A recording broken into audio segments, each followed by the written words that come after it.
एक बात बहुत ध्यान से सुनिएगा बंधुओं,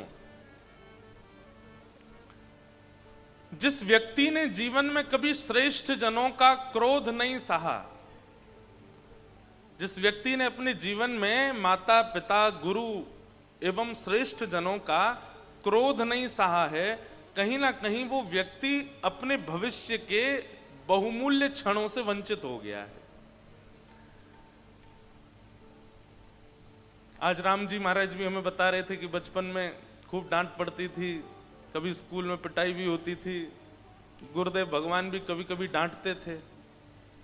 आप किसी भी योग्य व्यक्तित्व वाले व्यक्ति को देखेंगे, उसके पूर्व की बातें जब पूछेंगे तो उसको किसी ना किसी ने डांटा है, किसी ना किसी ने तराशा है, किसी ना किसी ने उसको खूब जो है उसकी सेवा करी है हाथों से, इसीलिए वो आज ऐसा बन पाया है। अभी कलिकाल में थोड़ा सा बालकों के ऊपर रोष करना बंद कर दिया है। रोष करने की कोई हम आज्ञा नहीं दे रहे हैं आपको,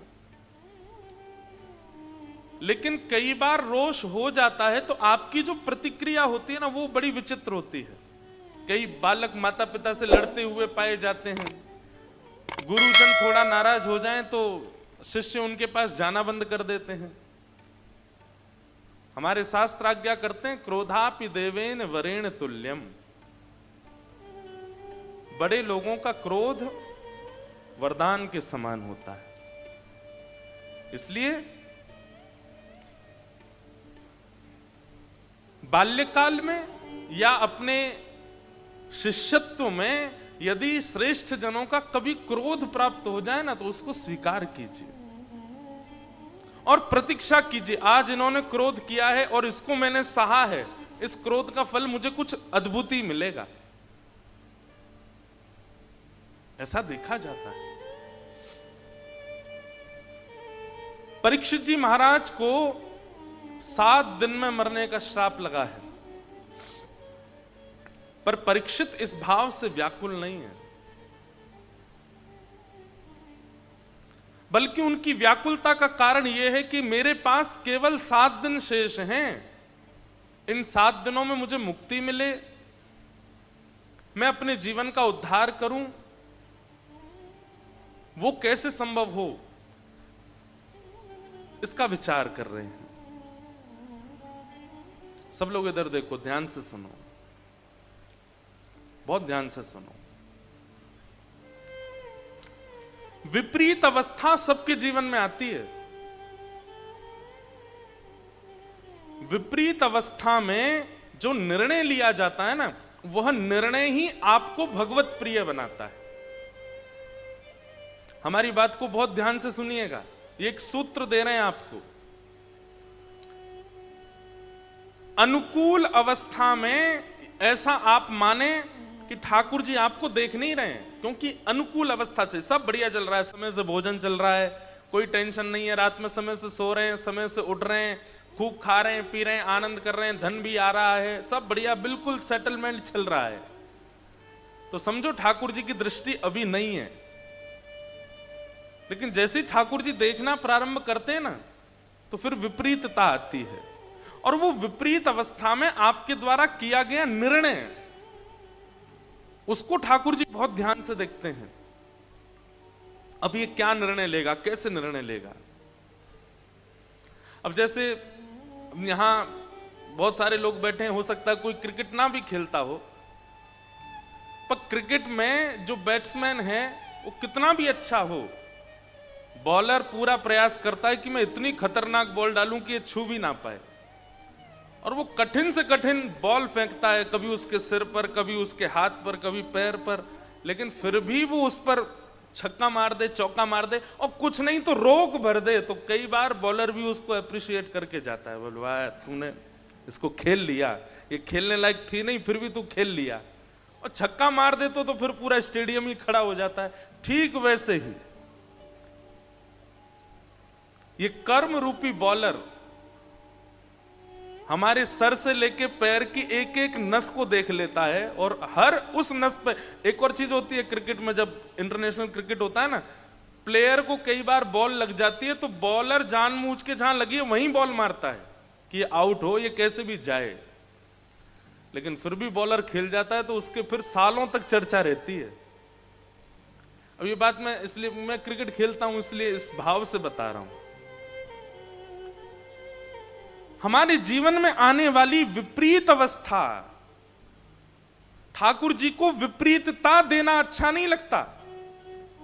हमारे जीवन में विपरीतता ठाकुर जी देते भी नहीं। मैं एक बात कथा में, ठाकुर जी पे इतना समय नहीं है कि वो यूं अरे वो राम जी हैं हरिद्वार में, उनको मुझे विपरीतता देनी है, नहीं। इतने करोड़ों के ब्रह्मांड में उनको पता भी होगा कि कौन हरिद्वार में बैठा है, कौन कहां बैठा है। अरबों खरबों की मानवों की जनसंख्या, उसके बाद अरबों खरबों जल के जीव, पशु पक्षी, सब ठाकुर जी का ध्यान, सबका ठाकुर जी ध्यान रखते हैं। इतनी भीड़ में ठाकुर जी को पता भी होगा कि मुझे इंद्रेश को दुख देना है? नहीं, ये तो हमारे प्रारब्ध है, ये तो कर्म है, कर्म के भाव से आता है। लेकिन जब विपरीतता आती है, उस विपरीतता में जो निर्णय हम लेते हैं वो ठाकुर जी देखते हैं, वो ठाकुर जी देखते हैं कि इसके जीवन में अब कठिन स्थिति आई है, अब ये क्या निर्णय ले रहा है, ये कैसे एक्शन ले रहा है, क्या विचार कर रहा है, अब क्या सोच रहा है, उससे ठाकुर जी प्रसन्न होते हैं। इसलिए विपरीतता जीवन में जब आती है उससे विचलित मत होइए, बल्कि सद्गुरुओं के चरण पकड़ के इन सत्संगों के माध्यम से उस विपरीतता का समाधान ढूंढिए, उसमें एक ऐसा निर्णय लीजिए अब कई लोग होते हैं, विपरीतता सबके जीवन में आती है, पर उसमें जब आप टूट के रोने लगते हो, ठाकुर जी कहते हैं अब ये हार गया। कई लोग यहां ऐसे बैठे होंगे जो ये कह रहे होंगे महाराज जी आपको क्या पता, आप तो व्यास मंच पे बैठे हो, कितनी विपरीत परिस्थिति आती है।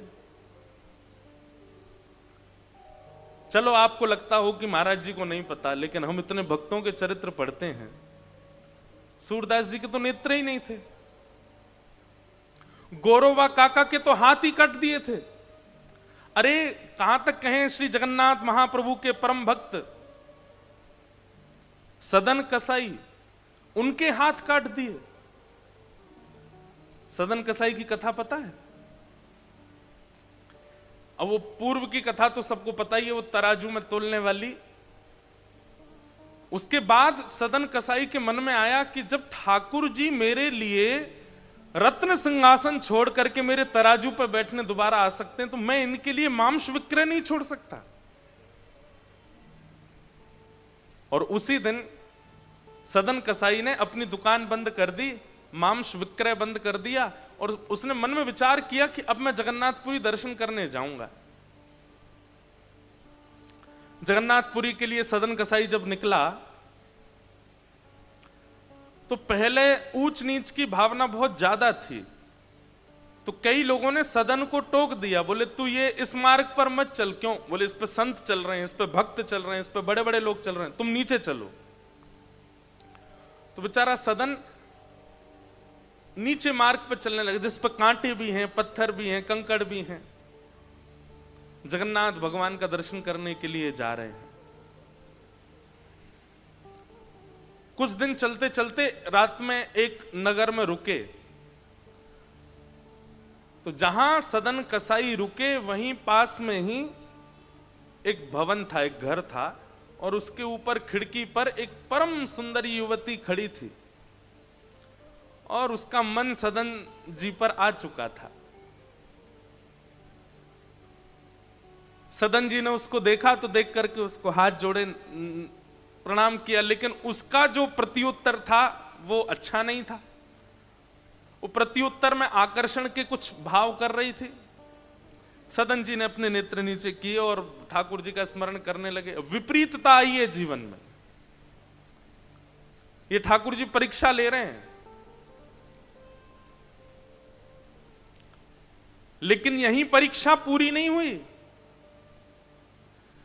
उसने ऐसा कुछ इशारा किया कि वो सदन जी को बोली, अगर तुम मुझे स्वीकार करो तो मैं पहले से विवाहिता हूं, मैं अपने पति को मार के तुम्हारे साथ चल दूंगी। तो सदन जी ने उसको मना किया, लेकिन फिर भी मनचली स्त्री नहीं मानी, उसने पति को मार दिया और मार करके सदन जी के पास आ गई और सदन जी से आगे बोली, मुझसे ब्याह करो, मेरे को अपने संग रखो। सदन जी चरण पड़े, बोले मैं तो कहाँ रखूंगा आपको, और मैं तो बस जगन्नाथ जी से मिलने जा रहा हूं, मेरा आगे का कोई भरोसा नहीं है, मैं कोई भविष्य जीने के लिए नहीं कर रहा हूं सब कुछ। बहुत सावधानी से सुनिए सब लोग, मेरा भविष्य कोई निश्चित नहीं है, आप मेरे भरोसे मत रहिए। अब वो युवती बोली, अरे तेरे लिए मैंने पति मार दिया अपना, उसको मार करके आई हूं, तू कह रहा है कि मैं तुम्हें स्वीकार नहीं करूंगा। मुझे स्वीकार करो, नहीं तो मैं हल्ला करके पूरे गांव को बुला लूंगी। सदन जी बोले, मैं बाकी सब सह लूंगा लेकिन आपको स्वीकार नहीं कर पाऊंगा, क्षमा करो। और उस स्त्री ने हल्ला करके पूरे गांव को इकट्ठा किया, सबसे झूठ बोल दिया कि इसने मेरे पति को मार दिया। वैष्णव का एक स्वरूप होता है कि वो ज्यादा से ज्यादा शांत रहने का प्रयास करता है, बोलता कम है।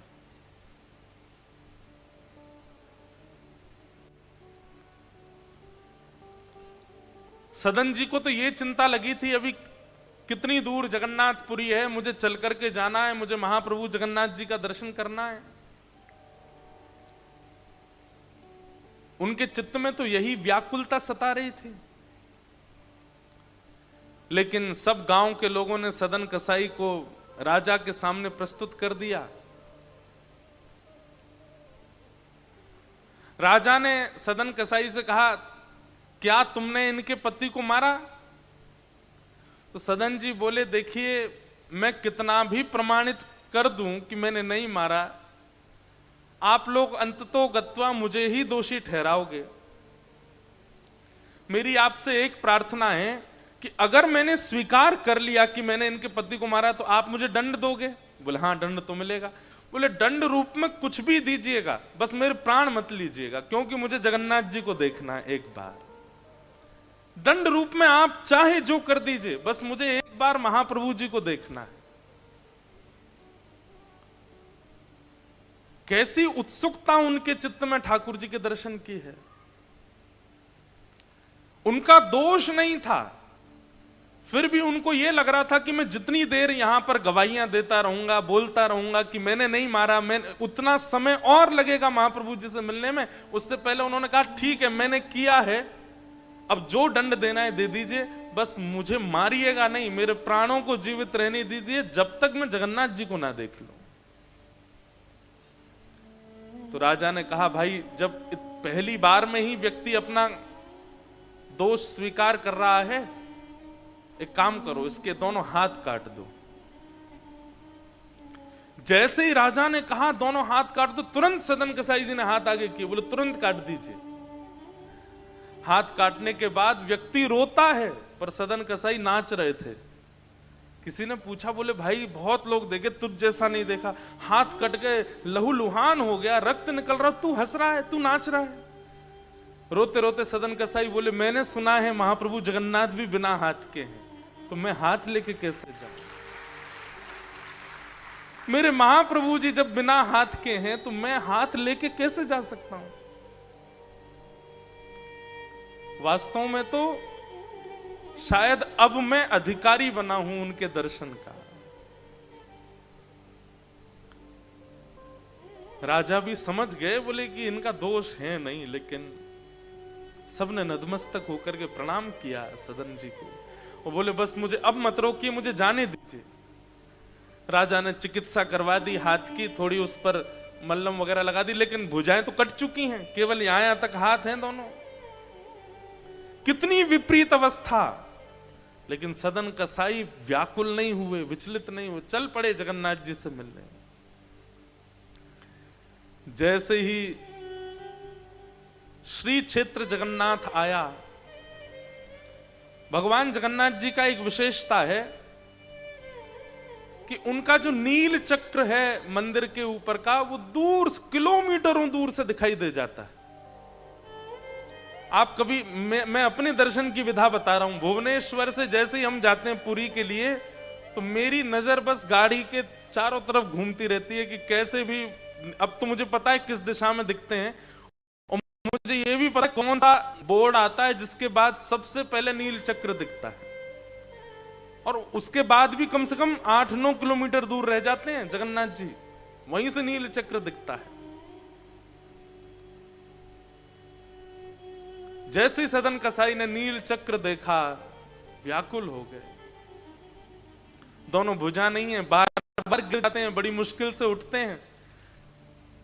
लेकिन महाप्रभु जी इतने त्याग में भक्त को कैसे अस्वीकार करें। महाप्रभु जी ने तुरंत अपनी ब्रह्म वेदी पर बैठे बैठे पुजारियों को आज्ञा की, बोले मेरा एक परम भक्त आया है, मेरा एक परम वैष्णव भक्त आया है, मैं उसके दर्शन के लिए बड़ा व्याकुल हो रहा हूं। पुजारी सब बोले भगवान आज्ञा करें, क्या करें? बोले तुरंत पालकी लेके आओ, उसको लेके आओ।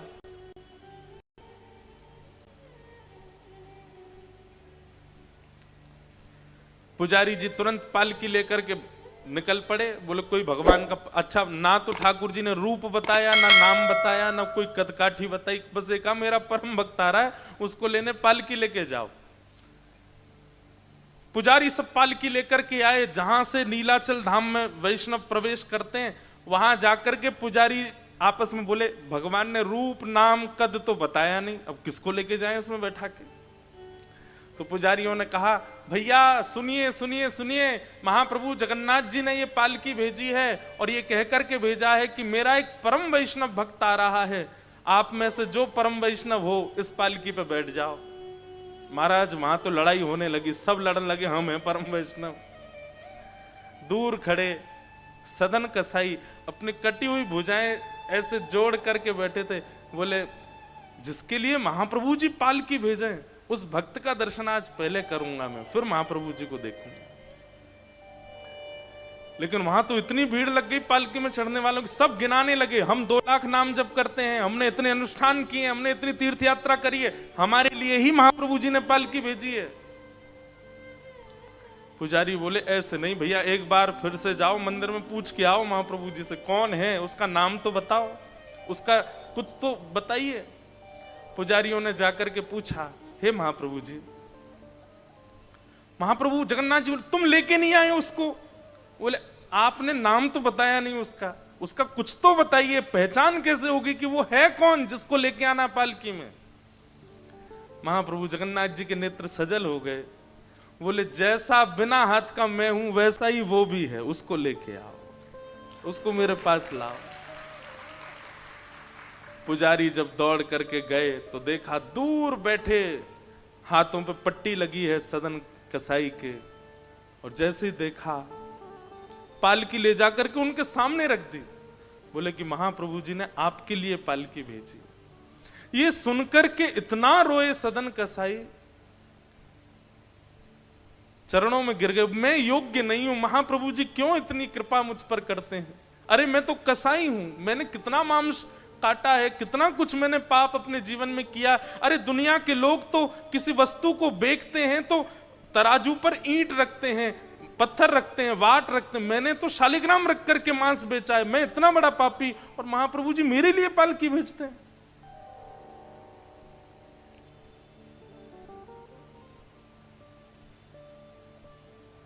पुजारियों ने कहा बोले महाप्रभु जी हमको भी नहीं घुसने देंगे अंदर अगर आप नहीं बैठे तो।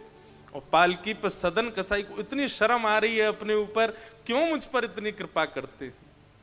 और जैसे ही महाप्रभु जी के सामने गए, पहली बार जगन्नाथ महाप्रभु को देखा, यहां सदन के नेत्रों से आंसू और वहां महाप्रभु जी के नेत्रों से आंसू।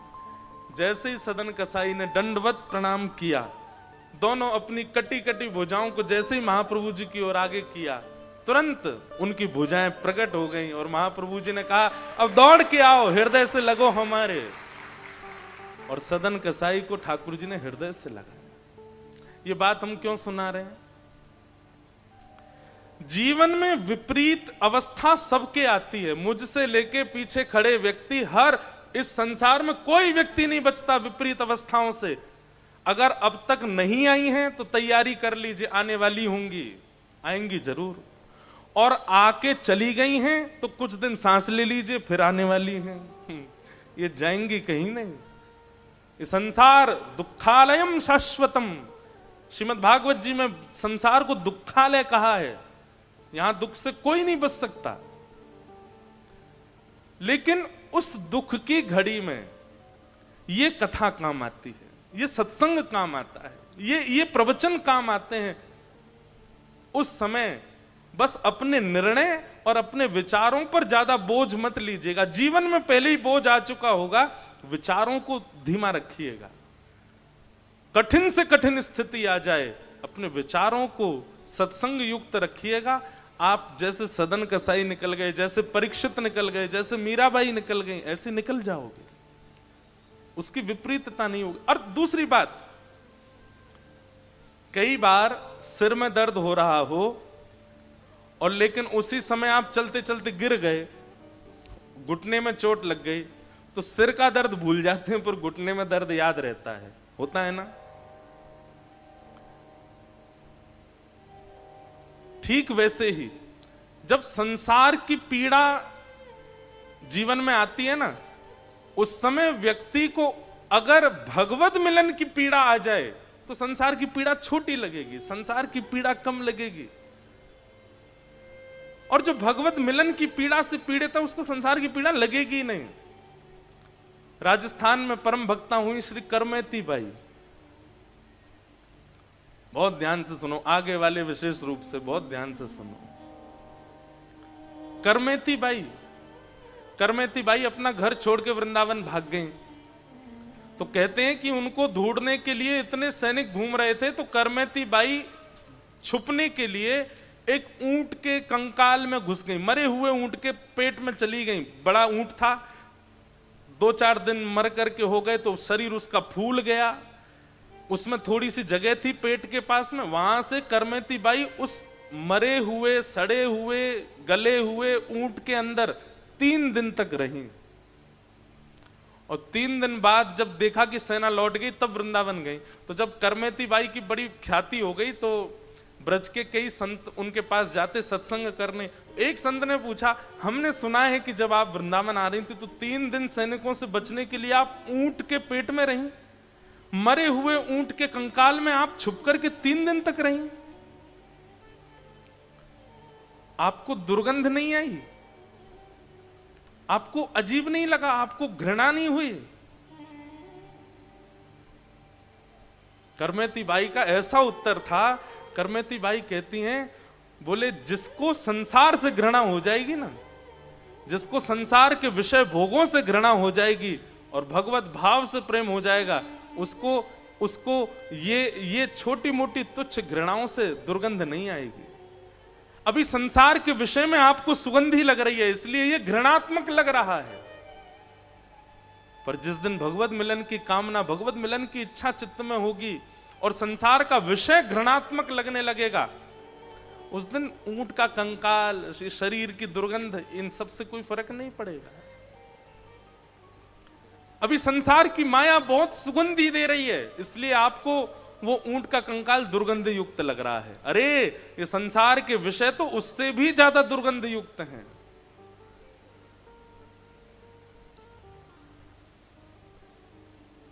विपत्ति सबके जीवन में आती है, पर उस विपत्ति से बचने के 2 ही तरीके हैं, या तो उससे जूझो, या तो उससे लड़ो, या फिर उस विपत्ति से भी ज्यादा भगवत मिलन की आस चित्त में प्रकट कर लो, तो विपत्ति छोटी लगेगी, भगवत मिलन की आस ज्यादा हो जाएगी।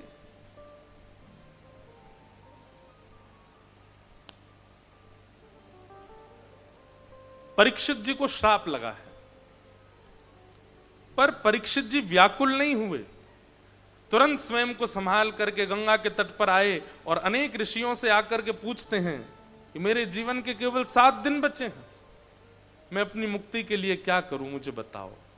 तब श्री सुखदेव जी का आगमन हुआ और सुखदेव जी के चरणों में जैसे ही परीक्षित जी ने कहा कि मुझे 7 दिन में मरना है, मेरी मुक्ति का उपाय बताइए, और यहां से श्री सुखदेव जी महाराज श्री गंगा जी के तट पर कहना प्रारंभ करते हैं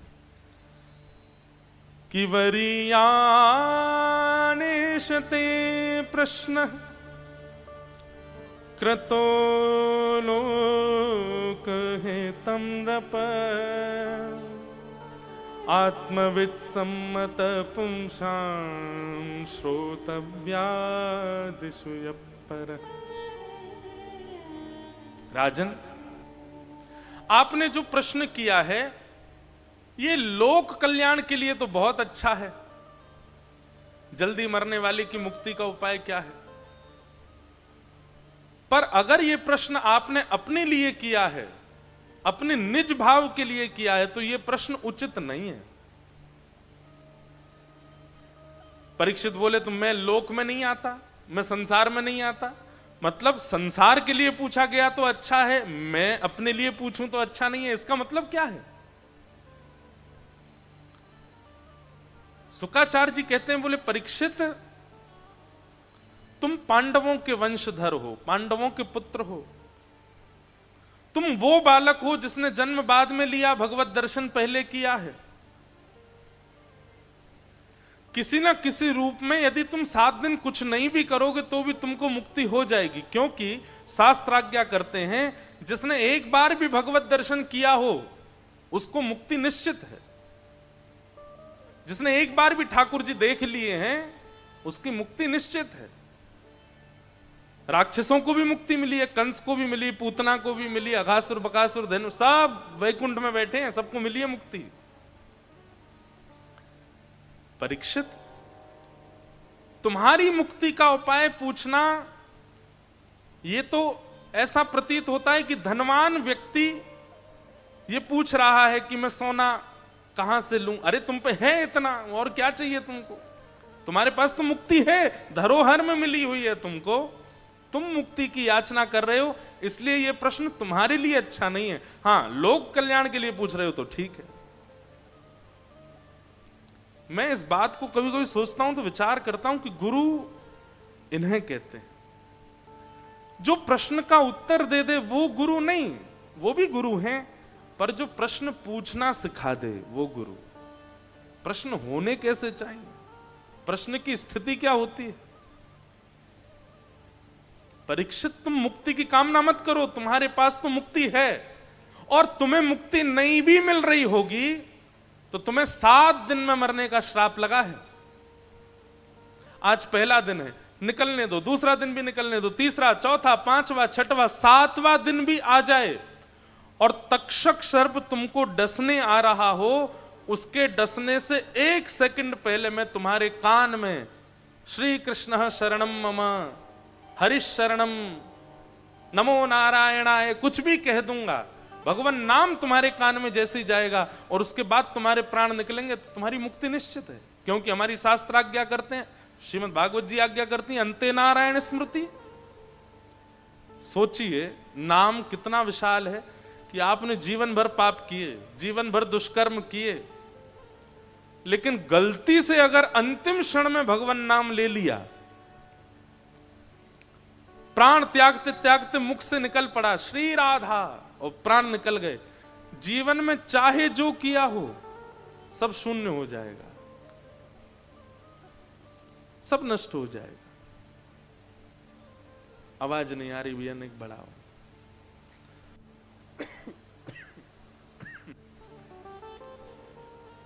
आप सबको आ रही है आवाज?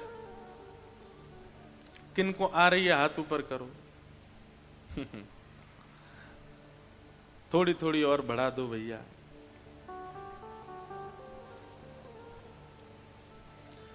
क्या बता रहा था मैं तो भूल ही गया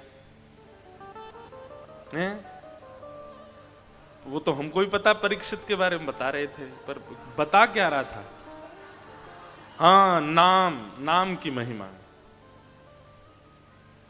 नाम कितना श्रेष्ठ है कि कोई व्यक्ति अपनी अंतिम स्थिति में हो और जीवन भर उसने कुछ भी किया हो, लेकिन अगर वो अपनी अंतिम श्वास त्यागते समय मुख से बोल दे नारायण, तो फिर जीवन भर का जितना भी उसका किया धरा है सब रबड़ से मिटा देंगे चित्रकेतु। कुछ नहीं, अरे ये तो उसने बहुत पिया था, कुछ नहीं, इसने बहुत गलत काम किया, कुछ नहीं, सब मिट जाएगा, 0/0 हो जाएगा, तो सीधे मुक्ति प्राप्त होगी। आप लोग कहोगे महाराज जी ये तो अच्छी बात नहीं, किसी ने इतना दुष्कर्म किया, परस्त्री संग किया, परपुरुष संग किया, मदिरा पान किया, मांस भक्षण किया, और वो तो नाम गा करके भगवत धाम चला जाएगा, उसका सब लेखा जोखा सब नष्ट हो जाएगा। अब हमारी बात ध्यान से सुनो। जन्म जन्म मुनि यतन कराहि, अंतराम कही आवत नाही। बहुत ध्यान से सुनिए। जब व्यक्ति का अंतिम क्षण याद आता है, अंतिम क्षण आता है, मानो जैसे अंतिम सेकंड चल रहे हो किसी व्यक्ति के, उन अंतिम क्षणों में उसको सब याद आ जाएगा सिवाय भगवान के। ठाकुर जी याद नहीं आते। और किसी व्यक्ति को पता भी चल जाए कि मेरा अंतिम क्षण है, मेरे प्राण जाने वाले हैं, तो उसकी बुद्धि में सब घूम जाएगा। जन्म से लेकर के मृत्यु पर्यंत एक एक वो सीन जो आप भूल चुके हो वो भी याद आते हैं। 2 वर्ष की, 3 वर्ष की, 4 वर्ष की अवस्था में क्या किया था, 5 साल की उम्र में, 7-8 सेकंड के अंदर सब घूम जाता है दिमाग में। किन से ब्याह हुआ था, बच्चे कैसे हुए थे, कहां गए थे, किसको कितना रुपया दिया था, क्या बनाया था, किसके साथ छल किया था, किसको गाली दी थी, किससे कपट किया था, किससे झूठ बोला था, किससे निंदा की थी, किसके स्तुति की थी, सब याद आ जाएगा। लेकिन हरिद्वार में कथा सुनी थी ये याद नहीं आएगा। वृंदावन में परिक्रमा की थी ये याद नहीं आएगा। गिरिराज जी में परिक्रमा हुई थी ये याद नहीं आएगा। बद्रीनाथ धाम गए थे, जगन्नाथपुरी गए थे, वो याद नहीं आएगा। अंत में नारायण स्मरण नहीं होता, और जबकि उसी से ही मुक्ति मिलती है, वही नहीं होता।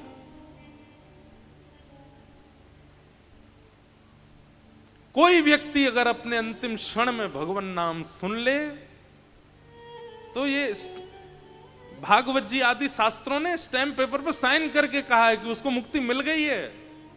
लेकिन ये संभव नहीं हो पाता। आप कहेंगे तो उसके लिए क्या करें? अंत में भगवान नाम आ जाए। उसके लिए जितनी श्वास है, जितना समय अभी जीवित है, उतना स्मरण कर लो। हाँ, एक बात हम दावे से कह सकते हैं, हमको तो कथा ही याद आएगी, क्योंकि हम करते ही कथा हैं जीवन भर।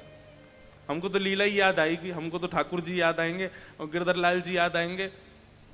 क्यों? जीवन भर किया ही क्या है? केवल तीर्थों में गए, धामों में गए, कथाएं की हैं, ठाकुर जी की सेवा की, अनुष्ठान किया है। भगवान करे नजर नहीं लगे इस बात को। जिस भाव की संख्या जीवन में ज्यादा होगी, अंतिम क्षण में वही स्मृति में आएगा। जिस भाव का पडला ज्यादा झुका हुआ होगा जीवन में, चाहे वो माया का हो, चाहे वो संपत्ति का हो, चाहे वो कर्मों का हो, चाहे वो विषयों का हो, भले ही विषय करते करते आपने भगवत स्मरण किया है, भले ही संपत्ति कमाते कमाते तीर्थ यात्रा की, पर जिसका पडला भारी है, अंतिम क्षण में वही याद आएगा। हमारा भजन का पडला तो ऊपर है।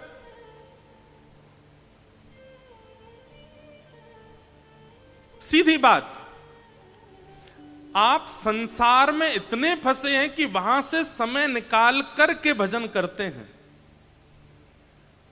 परिवर्तित होना चाहिए।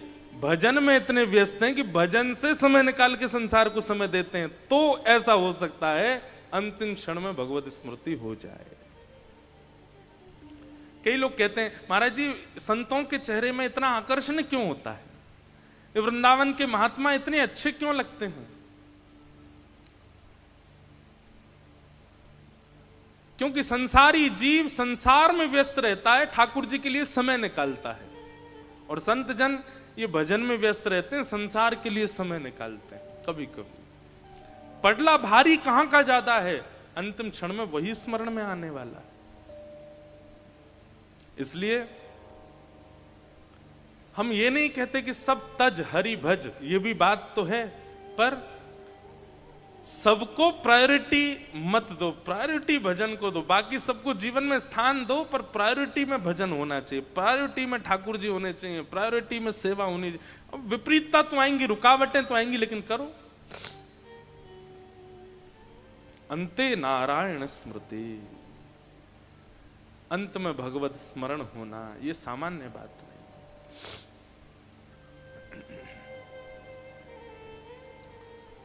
परीक्षित जी महाराज से सुखदेव जी कहते हैं, परीक्षित ये प्रश्न तुम्हारे लिए उचित नहीं है, तो फिर मैं क्या करूं? इन 7 दिनों में मैं क्या करूं? आप तो कह रहे हैं मुझे मुक्ति मिल ही जाएगी, तो फिर इन 7 दिनों का उपयोग कैसे करूं? तब शुक्राचार्य जी कहते हैं, तुम 7 दिन में मुक्ति की कामना मत करो, 7 दिन में भक्ति की कामना करो। मुक्ति और भक्ति में अंतर यह है कि मुक्ति मृत्यु के बाद भगवान का दर्शन कराती है और भक्ति जीवित अवस्था में भगवान का दर्शन कराती है। भैया एक बात हमारी ध्यान से सुन लो, अगर हमारे श्रोता हो तो पहली बात तो ये गांठ बांध लीजिए अभी इसी वक्त कि मृत्यु के बाद ठाकुर जी नहीं देखने हैं, पहले देखने हैं। जब तक प्राण है, जब तक जीवन में चेतना है, जब तक जीवन चल रहा है, उसी क्षण में भगवत दर्शन करना है। मृत्यु के बाद की चिंता नहीं करनी है। कई लोगों की ऐसी धारणा बन चुकी है कि ठाकुर जी तो मृत्यु के बाद ही मिलते हैं। नहीं, अगर वृंदावन से जुड़े हुए हैं आप लोग, यदि श्रीधाम जाते हैं, कथाएं सुनते हैं, ब्रज लीलाओं में आपकी रुचि है, निकुंज के भाव सुनते हैं, पद पदावलियों का गान करते हैं, तो आपकी ये धारणा परिवर्तित होनी चाहिए। मृत्यु के बाद भगवत दर्शन नहीं, जीवित अवस्था में।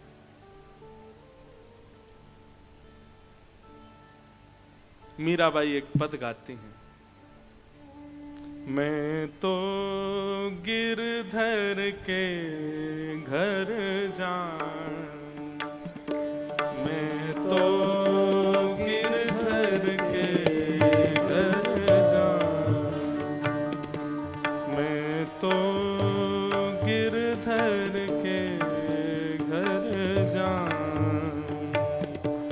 मैं तो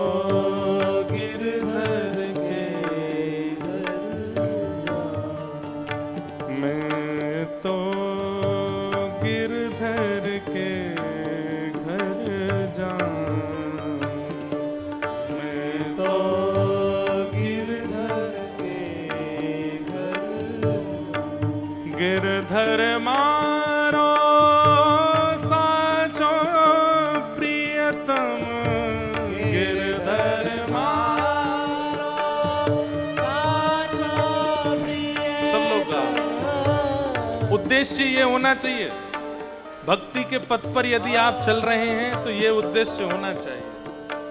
प्रियतम का मतलब मेरे सर्वस्व केवल गिरधर हैं और कोई नहीं। गिरधर मारो साचो प्रियतम, गिरधर मारो साचो प्रियतम, निरखत रूप लुभाऊं, निरखत रूप मैं तो गिरधर के घर जाऊं, मैं तो गिरधर के घर, हाँ मैं तो गिरधर के घर जाऊं, मैं तो गिरधर के घर जाऊं। बहुत सावधानी से सुनिए, एक भक्ति पथिक का जीवन कैसे होना चाहिए। रैन पड़े तब ही उठ जाऊं, रैन पड़े तब ही उठ जाऊं, रैन पड़े तब ही उठ जाऊं, रैन तब ही उठ जाऊं, भोर भये ही उठाऊं, हाँ भोर भये ही उठाऊं, हे रैन दिना वाके संग खेलूं, रैन दिना वाके संग मीराबाई के भाव क्या हैं? रात होते ही मैं उठ के भजन करूं और दिन होते ही ठाकुर जी को उठा के सेवा करूं। दिन भर सेवा करती हैं, रात भर भजन करती हैं। हे रैन दिना वाके संग खेलूं, रैन दिना वाके संग खेलूं। ओ जो त्यों जाहिर झाऊं, जो त्यों जाहिर जाऊं।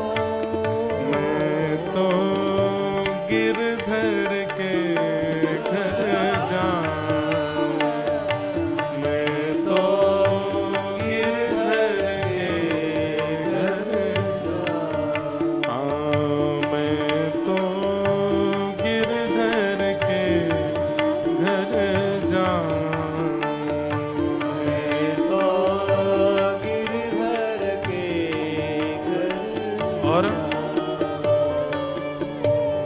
ओ जो पहरावे सो ही पहरूं, जो पहरावे सोई पहरूं। जो पहरावे सो ही पहरूं, जो पहरावे सोई पहरूं। जो दे दे सोई पाऊं, जो दे दे सोई पाऊं। आहा। मेरी उनकी प्रीत पुरानी, मेरी उनकी प्रीत पुरानी। हाँ मेरी उनकी प्रीत पुरानी, मेरी उनकी प्रीत पुरानी। ओ उन बिन पल ना रहाऊं, हाँ, उन बिन पल ना रहा हूँ। मैं तो गिरधर के घर जाऊं, मैं तो गिरधर के घर जाऊं, मैं तो गिरधर के घर जाऊं, मैं तो गिरधर के घर जाऊं। और जहाँ बिठावे तितही बैठूं, जहाँ बिठावे तित ही बैठूं। जहाँ बिठावे तित ही बैठूं, जहाँ बिठावे तित ही बैठूं। बेचे तो बिक जाऊं, मोहे बेचे तो बिक जाऊं। हे मीरा के प्रभु गिरधर नागर, मीरा के प्रभु गिरधर नागर। हे मीरा के प्रभु गिरधर नागर, मीरा के प्रभु गिरधर नागर। ओ बार बार बलि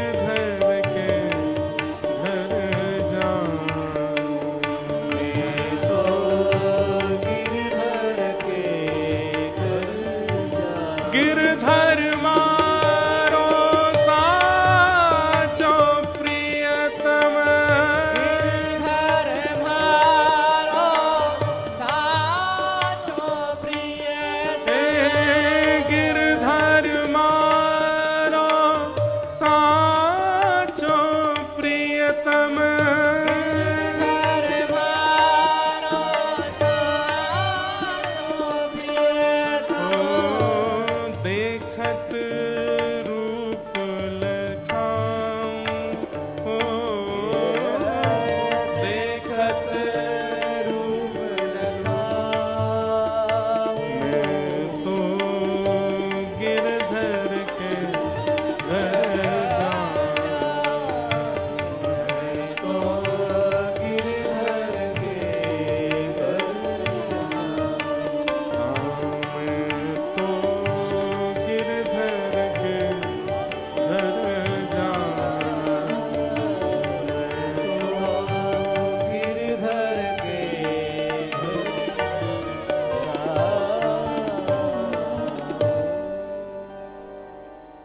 एक बात मन में आई गाते गाते ये पद, मीराबाई ने जो जो बात यहां कही है, ये मुझसे आप तक किसी में भी करने की सामर्थ्य नहीं है। पर ये सारी चीजें होती हैं, हम सबके घर में होती हैं। कहां? ठाकुर जी करते हैं ये सब। कैसे? रैन पड़े तब ही उठ जाऊं। रात में हम सोते हैं, ठाकुर जी उठे ही रहते हैं हमारे। रात में ठाकुर जी सोते हैं। आप जो चैन से सो रहे हो, अगर ठाकुर जी उठे तो ही सो रहे हो। ठाकुर जी सो गए होंगे ना तो रात भर आपके नेत्रों से अश्रुपात होंगे। ठाकुर जी उठते हैं, हम सोते हैं, और सुबह उठते ही हम बस केवल उनको उठा के स्नान करा के बैठा देते हैं।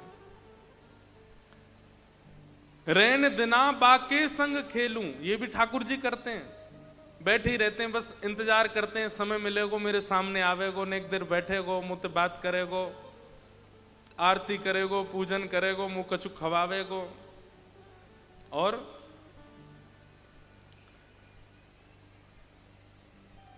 जो पहराए सोई पहरूं, मीराबाई कह रही। अब ये हम तो नहीं करते, हम तो अपनी मनपसंद पहनते हैं। ठाकुर जी पहनते हैं जो हम चाहें, जो हम चाहें उनको पहना देते हैं। जैसे चाहे मुकुट पहना दो, जैसे चाहे, लोग तो कुछ भी पहनाते हैं। कई ठाकुर जी ऐसे भी हैं जो जैकेट भी पहनते हैं। कई ठाकुर जी देखे हमने आजकल, एक तो चश्मा पहन के देखे, गॉगल पहन करके, छतरी लगा करके, यहां पे छोटी सी पाइप लगे, नीचे छोटी फ्रूटी पी रहे हैं।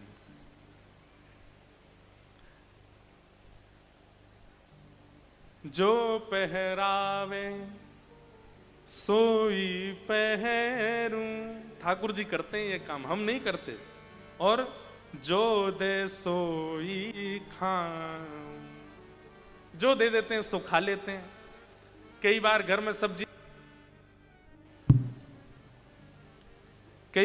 में सब्जी ना बनाने का मन होता है, बाहर से मंगा ली है, उसमें प्याज पड़ी है, तो ठाकुर जी को क्या दे रहे हैं? बोले दही का भोग लगा दो, खा लेंगे, बस पेट भर लेंगे। खा लेते हैं बेचारे।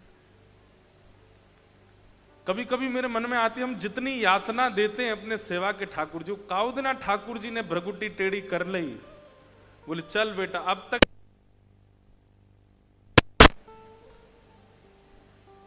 आपके मन में पता है क्या आएगा? इससे बढ़िया तो मैं प्राण त्याग दूं। हम सेवा करते हैं, सेवा के नाम पे आडंबर करते हैं, सेवा थोड़ी होती है हमसे।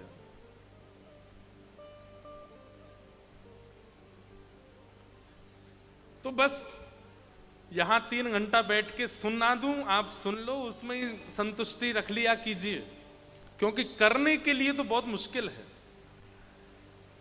और एक और बात है, जो लोग करने का प्रयास करते हैं तो फिर उनके माता पिता रोक रहे हैं, उनके परिवारीजन रोक रहे हैं, फिर इतनी रुकावट, वो तो सबके जीवन में आई है। अब आप मेरे सामने पूछने के लिए आओगे कि क्या हो महाराज जी, बहुत माता पिता नहीं हो करने दे रहे, या पति देव ऐसे हैं, या पत्नी ऐसी है, या, तब तो मैं समझाऊंगा ही कि भाई निभाओ। लेकिन वास्तविकता तो यह है कि जिस प्रकार कोई प्रेमी अपनी प्रियतमा के लिए सबसे लड़ जाता है, ठाकुर जी के लिए लड़ जाओ सबसे। ठाकुर जी के लिए क्यों लड़ने में आपकी हालत खराब होती है? सब एक तरफ कर दो ठाकुर जी को सब समर्पित। पर यही है भक्ति का स्वरूप, प्रेम लक्षणा भक्ति का स्वरूप।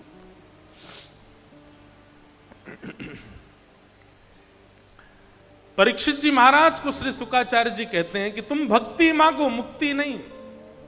भक्ति का मतलब जीवित अवस्था में भगवान, मुक्ति का मतलब तुमको जाना पड़ेगा उनके पास, भक्ति का मतलब वो आएंगे तुम्हारे पास। वो करो जिससे वो आवे। उद्देश्य हमारा कथा सुनने का, वृंदावन जाने का, नाम जप करने का, गुरु शिक्षा दीक्षा लेने का यही होना चाहिए। मृत्यु का क्षण आवे उससे पहले मुझे साक्षात राधा रमन लाल दिख जाएं, ये उद्देश्य। सुखदेव जी महाराज की बात मान करके परीक्षित जी ने चरणों में निवेदन किया कि भगवान आप मुझे भक्ति का मार्ग बताओ, मुझे मुक्ति की इच्छा नहीं है। और तब श्री शुकाचार्य जी महाराज ने कथा सुनाना प्रारंभ किया। और कथा सुनाने में सबसे पहले सृष्टि का प्रसंग पूछा, इस सृष्टि कैसे बनाई, उसके बारे में हमें विस्तार से बताओ। शुकाचार्य जी ने विस्तार से सृष्टि का प्रसंग सुनाया। सृष्टि प्रसंग के मध्य में ही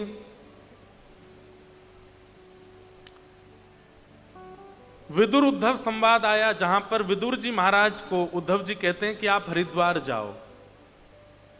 और हरिद्वार में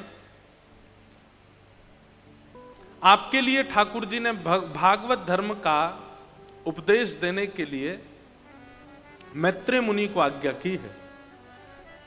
तो श्री विदुर जी महाराज बद्रीनाथ आते हैं और विदुर जी महाराज हरिद्वार आते हैं और उद्धव जी यहां से आगे बद्रीनाथ चले जाते हैं।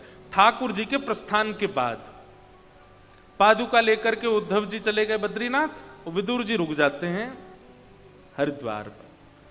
और यहां श्री विदुर जी महाराज का मैत्रेय मुनि के साथ में संवाद चलता है। भागवत जी की 3 धाराएं हैं। एक जगह तो सूत जी महाराज कथा कर रहे हैं, सौनकादि ऋषि सुन रहे हैं। एक जगह सुखदेव जी कथा कर रहे हैं और परीक्षित सुन रहे हैं। और एक भाव अब प्रारंभ हो रहा है कि मैत्रेय मुनि बोल रहे हैं और श्री विदुर जी सुन रहे हैं। विदुर जी महाराज ने मैत्रेय मुनि से सृष्टि प्रसंग सुना, पुनः सृष्टि प्रसंग सुनाया गया। और इसी प्रसंग में ही इस पृथ्वी का निर्माण और पृथ्वी पर प्रथम मानव के रूप में स्वयंभू मनु का आगमन। स्वयंभू मनु शत्रुपा के 2 पुत्र और 3 पुत्री हैं। आकुति, देवहूति, प्रसूति 3 बेटी, प्रियव्रत, उत्तानपाद ये 2 पुत्र हैं। यहां पर अब देवहूति का प्रसंग सुनाया गया, जिनका विवाह कर्दम ऋषि के साथ में हुआ और जिनके यहां पुत्र रूप में साक्षात भगवान कपिल प्रगटे। ऐसी देवहूति माता। काय की आवाज है भैया इतनी जोर की?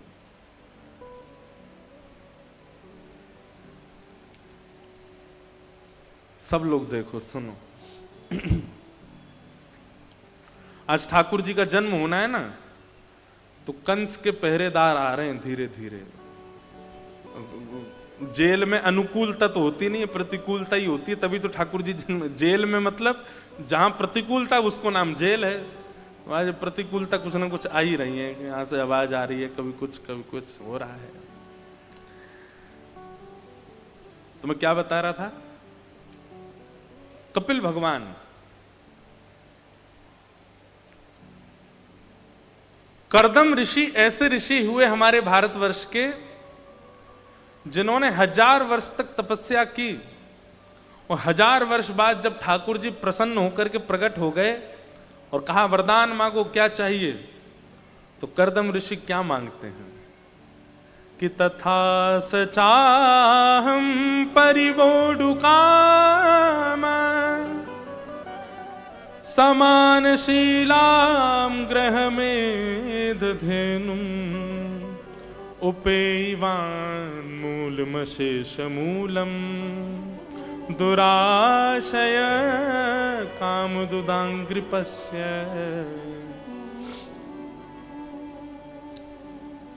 बहुत ध्यान से सुनना। कर्दम ऋषि भगवान जब प्रकट हो गए 1000 वर्ष बाद, तो कर्दम ऋषि कहते हैं, नाथ एक ही वरदान दे दो। बोले क्या? मैं आपसे जितना प्रेम करता हूं, मैं आपकी जितनी सेवा करता हूं, मैं आपकी जितनी आराधना करता हूं, मुझसे भी ज्यादा आपसे प्रेम करने वाली, मुझसे भी ज्यादा आपकी आराधना करने वाली, मुझसे भी ज्यादा आपसे स्नेह करने वाली एक कन्या से मेरा ब्याह हो जाए, ऐसी कृपा कर दो। इसका मतलब क्या है?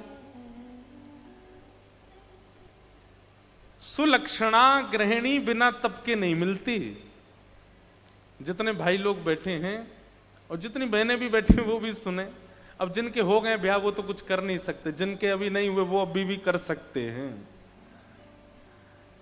कर्दम ऋषि ने तपस्या की है, किसके लिए? एक सदगृहिणी पत्नी की प्राप्ति के लिए।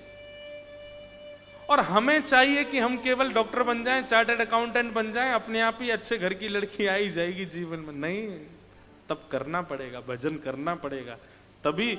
अब हाँ, खाने पीने वाली तो आ जाएंगी, पर भगवत भक्त तो उसके लिए तो तप करना पड़ेगा, तभी आएंगे। आजकल संसारी लोग हैं, संसारी युवा हो गए हैं, और संसारी युवाओं को संसारी प्रिय लगते हैं। आजकल के लड़का लड़की ऐसे हो गए खाने पीने वाले कि वो जब ब्याह करने के लिए जब उनके पास संबंध आता है तो वो उससे गुपचुप पूछ लेते हैं, तुम भी खाती हो, तुम भी पीती हो? बोल हाँ। अरे फिर तो माता जी को बोल दो हाँ है, दोनों रात में पिया करेंगे।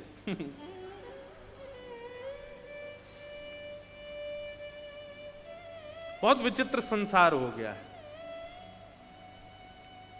पहले ऐसे कहा जाता था कि लड़का खाता पीता नहीं हो तो ही ब्याह करेंगे, अब यह खाता पीता होना चाहिए, ना हमारी बेटी रह ही नहीं पाएगी। ये कलयुग नहीं है तो क्या है? कहां किसी समय पर गुण देख करके ब्याह किया जाता था, अब यह देखा जाता है अब गुण नहीं है तो मैं कैसे रहूंगा? ये कितना विचित्र संसार है। आजकल स्कूल यूनिवर्सिटी के बच्चे, हम जाता हूं मैं कभी कभी यूनिवर्सिटीज में, तो वहां देखने में आता है सबसे कम मित्र उन लोगों के जो बहुत सुधरे हुए हैं, और सबसे ज्यादा मित्र उनके जो बिगड़ैल हैं, एक नंबर के। जो बालक रात्रि 10:30 11 बजे सो जाता हो, बच्चे उससे बात नहीं करते। बोले अरे भाई ये तो बहुत सुधरा हुआ है भाई, हमारे संग नहीं निभेगी तुम्हारी। इसलिए अब तप करना पड़ेगा, ब्याह के लिए तप करना पड़ेगा। कर्दम ऋषि ने किया। एक बात बताएं, अनुकूल पत्नी मिले, अनुकूल पति मिले, भगवान की बहुत बड़ी कृपा। और अगर प्रतिकूल पत्नी मिले, प्रतिकूल पति मिले, तो भगवान की बहुत बड़ी कृपा, विशेष कृपा। अनुकूल मिले तो कृपा, और प्रतिकूल मिले तो विशेष कृपा। आप कहोगे कैसे? अनुकूल मिले तो दोनों बैठ के कथा सुनना, और अगर प्रतिकूल मिले तो उसके हिस्से का जो प्रेम है वो भी ठाकुर जी को दे देना। अब अनुकूल मिलेगा तो प्रेम में भी विभाजन होगा ना। अनुकूल अगर मिलेंगे जीवन साथी तो प्रेम में विभाजन होगा, थोड़ा प्रेम उनको देना पड़ेगा, अनुकूल है। लेकिन प्रतिकूल मिले तो पूरा ही पूरा ठाकुर जी को दे दो, लो इनके बटका भी आपको अर्पित। एक हमारे परम भक्त हुए भारतवर्ष में, उनका नाम था श्री तुकाराम जी महाराज।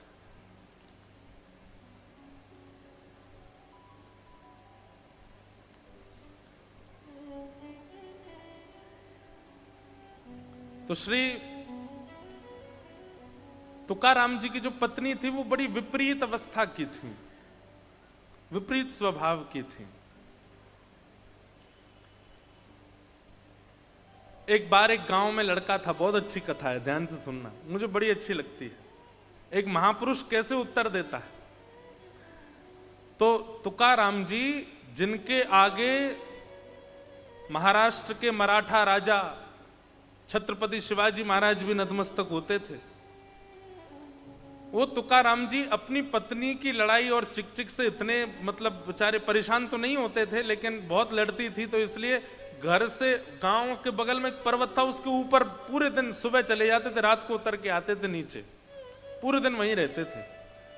तुकाराम जी से मिलने छत्रपति शिवाजी महाराज आते, बड़े बड़े संत आते, बड़े बड़े महापुरुष आते थे,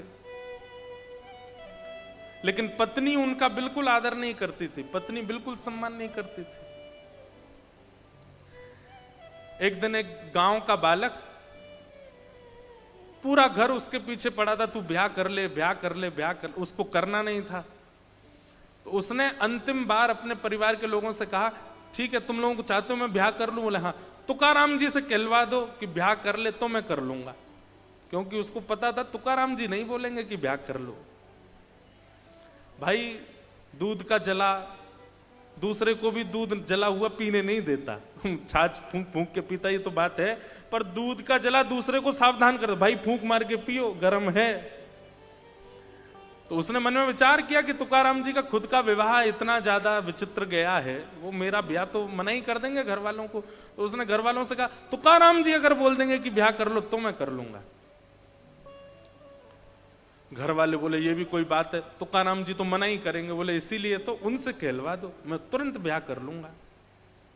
सब लोग इधर देखो, ध्यान से सुनो। तो घर के सब लोग उसको लेके गए तुकाराम जी के पास, जाके बोले इसने कहा है कि तुकाराम जी अगर बोल देंगे तो मैं ब्याह कर लूंगा, देख लीजिए आप आज्ञा कर दी। तुकाराम जी बोले जितनी जल्दी हो सके उतनी जल्दी ब्याह करो, जितनी जल्दी हो सके उतनी जल्दी इसका ब्याह करो। तो घर के लोग तो तुरंत, अगली बात सुनी नहीं, तुरंत भागे वहां से। बोले अब हम व्यवस्था कर रहे हैं, अब तू कुछ नहीं कर सकता, अब तो तेरा ब्याह होगा। सब चले गए। तो उसने चरण पकड़ लिए तुकाराम जी के, बोले आप ये तो आपने गलत किया, आप महापुरुष हैं, आप श्रेष्ठ जन हैं, और श्रेष्ठ जन अगर देख लेते हैं कि मार्ग में कांटे पड़े तो दूसरों को सावधान कर देते हैं कि तुम मत आना, कांटे हैं। आप कैसे? ये तो आपने वो वाली बात कर दी कि मुझे कांटे लगे तो तू क्यों बचे, तेरे को भी लगने चाहिए। तुकाराम जी बोले नहीं। तो क्यों कहा आपने कि ब्याह कर लो? आपका विवाह कैसा गया है सब जानते हैं, फिर आपने क्यों कहा? तुकाराम जी बोले देख, पत्नी अगर तेरे मन अनुकूल आ गई तो कोई शिकायत नहीं है, बढ़िया चलेगा जीवन। और पत्नी यदि विपरीत आ गई तो एक गांव में 2 तुकाराम हो जाएंगे, एक मैं भी एक